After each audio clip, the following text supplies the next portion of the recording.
ये चुनाव जनता जनार्दन को शासन की योजना का लाभ मिले, यहां की बहन बेटियों के साथ साथ यहां के व्यापारियों और नागरिकों को सुरक्षा का बेहतर वातावरण मिले, विकास की योजनाओं के माध्यम से हमारे नौजवानों के लिए रोजगार मिले और राजस्थान की समृद्धि के साथ भारत दुनिया की सबसे बड़ी अर्थव्यवस्था के रूप में स्थापित हो, हमारा देश एक विकसित भारत के रूप में स्थापित हो, इसके लिए आपका आह्वान करने के लिए मैं विशेष रूप से यहां पर आया हूं।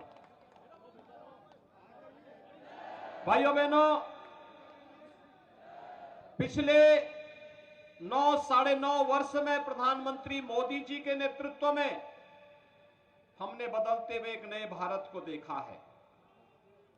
वैश्विक मंच पर जिस भारत की प्रतिष्ठा बढ़ी है, अगर हमारे देश की प्रतिष्ठा बढ़ती है तो हमारे देश के 142 करोड़ लोगों का सम्मान बढ़ता है, हम सबका सम्मान बढ़ता है। प्रधानमंत्री मोदी जी के नेतृत्व में भारत का सम्मान बढ़ा है तो देश की सीमाएं भी सुरक्षित हुई हैं। आज कोई दुश्मन भारत की सीमा में घुस करके आतंकी कृत्य करने का दुस्साहस नहीं कर सकता।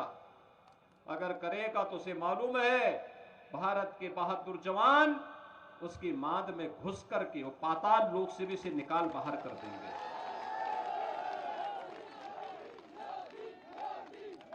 भाइयों बहनों, कांग्रेस ने देश को समस्याएं ज्यादा दी।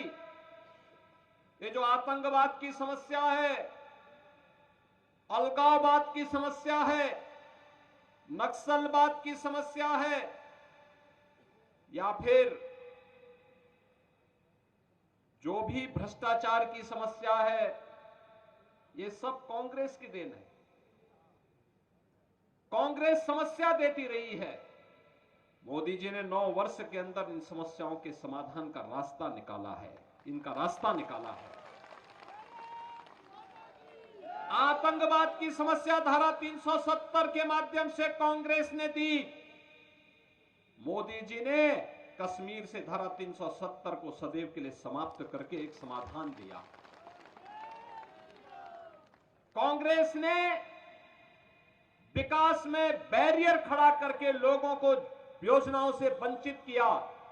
मोदी जी ने highway, railway, airport, metro, rapid rail और नए नए यातायात के अन्य नए साधन उपलब्ध करवाने के कार्य किए। कांग्रेस गरीबों को, वंचितों को योजनाओं से वंचित करती थी। देश के विकास में भारत के सभी लोग योगदान दे रहे हैं, लेकिन कांग्रेस के नेता तब कहते थे कि देश के संसाधनों पर पहला अधिकार मुसलमानों का है।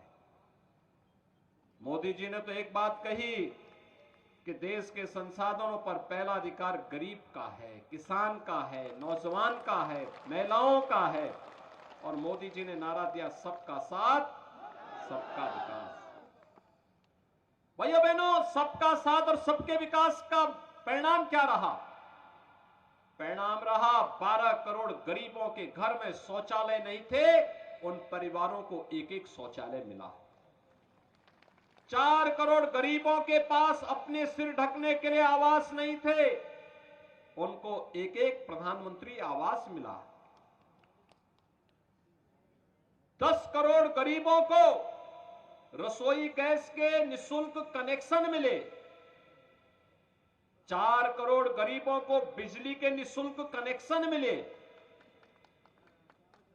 और भाइयों बहनों, देश के अंदर 50 करोड़ गरीबों को 5 लाख रुपए की आयुष्मान भारत की स्वास्थ्य बीमा की प्रतिवर्ष की योजना मिली। तो कोरोना कालखंड में 80 करोड़ लोगों को फ्री में राशन की सुविधा का लाभ भी मिला है। यही है सबका साथ और सबके विकास का कार्य। सुरक्षा का बेहतर वातावरण देश के अंदर दिया।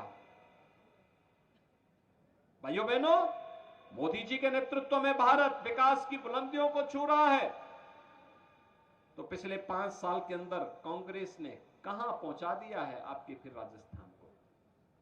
भक्ति और शक्ति के लिए जाना जाने वाला हमारा ये राजस्थान, यहां का नौजवान देश की सीमाओं की रक्षा करते हुए दुश्मन का सामना करता है, दुश्मन को उसके ठिकाने पे जाकर के ठिकाना लगाने का काम करता है, बहादुरी के साथ देश के लिए लड़ता है। और कांग्रेस की सरकार यहां पे नए प्रतिमान भ्रष्टाचार के स्थापित कर रही है।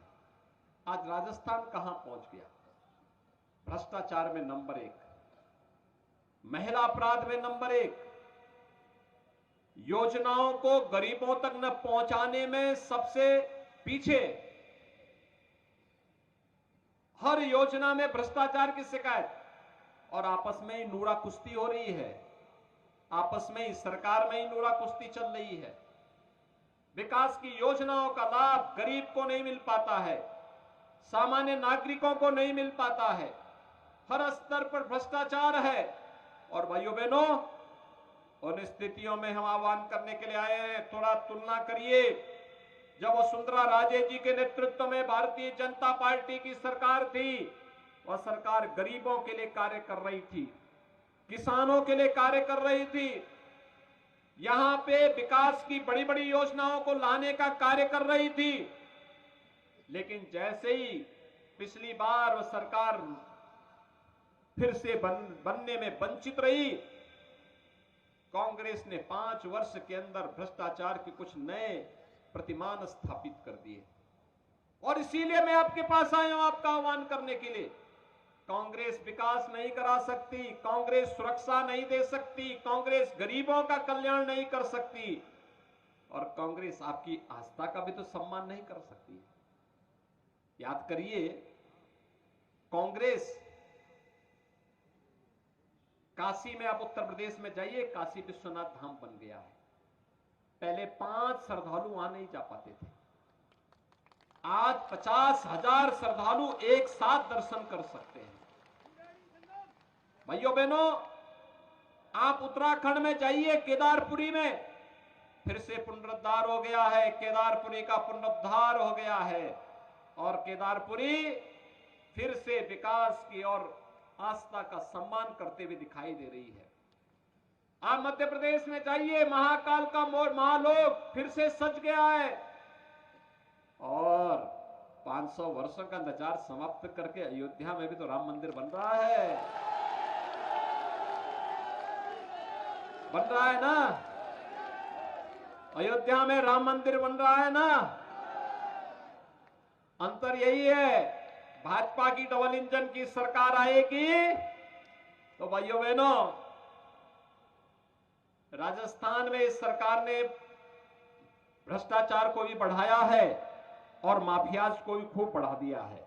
इतने माफिया यहां बढ़ गए हैं अब कि जहां देखो वहां एक नया माफिया, कहीं खनन माफिया, कहीं भू माफिया, कहीं वन माफिया, कहीं पशु माफिया, कहीं पे गरीबों पर अत्याचार करने वाले माफिया, और एक लंबी फेहरिस्त है। आज राजस्थान विकास की योजनाओं में नहीं, बल्कि गरीबों पर संकट डालने वाला, किसी अच्छी योजना में नंबर 1 पे नहीं है, भ्रष्टाचार में नंबर 1 पर है, महिलाओं के अपराध में नंबर 1 पर है, साइबर क्राइम में नंबर 1 पर है, बिजली की दरें सबसे ज्यादा देश के अंदर राजस्थान में है, पेट्रोल डीजल का दाम बेट के कारण सर्वाधिक राजस्थान में है, महंगाई इंडेक्स में सबसे ज्यादा यहां पर है, परीक्षाओं में पेपर लीक राजस्थान में हो रहा है, मंडी टैक्स यहां पे सबसे ज्यादा यहां पे लिया जा रहा है, और हमारा बेरोजगार नौजवान रोजगार के लिए रोजगार न मिलने के कारण सर्वाधिक आत्महत्या भी राजस्थान में हो रही है। भाइयों बहनों, इससे मुक्ति के लिए डबल इंजन की सरकार चाहिए। और याद रखना, यूपी में डबल इंजन की भाजपा की सरकार है तो माफिया के साथ क्या व्यवहार होता है सब जान रहे हैं ना। डबल इंजन सरकार का यही लाभ है, नागरिक सम्मान के साथ जीता है, हर गरीब को बिना भेदभाव के शासन की योजना का लाभ मिलता है, हर बेटी को सुरक्षा है, हर नौजवान के लिए रोजगार की गारंटी है, हर व्यापारी को बेहतर सुरक्षा है और आस्था का भी सम्मान है। कांग्रेस क्या राम मंदिर बना पाती? तो ये कांग्रेस न विकास करा सकती है, ना रोजगार दे सकती है, ना भ्रष्टाचार पर अंकुश लगा सकती है, तो फिर क्यों चुनते हैं इसको बार बार? ये राम मंदिर भी नहीं बना सकती, आस्था का सम्मान भी नहीं कर सकती। और इसीलिए मैं आया हूं यहां पर आपसे अपील करने के लिए, भाइयों बहनों, भारतीय जनता पार्टी ने आपके लोकप्रिय विधायक श्री छगन सिंह राजपुरोहित को फिर से अपना प्रत्याशी बना करके आहोर विधानसभा क्षेत्र में उतारा है। छगन सिंह राजपुरोहित को कमल चुनाव चिन्ह पर चुनाव जिता करके भेजेंगे। आपका आशीर्वाद उन्हें प्राप्त होगा ना?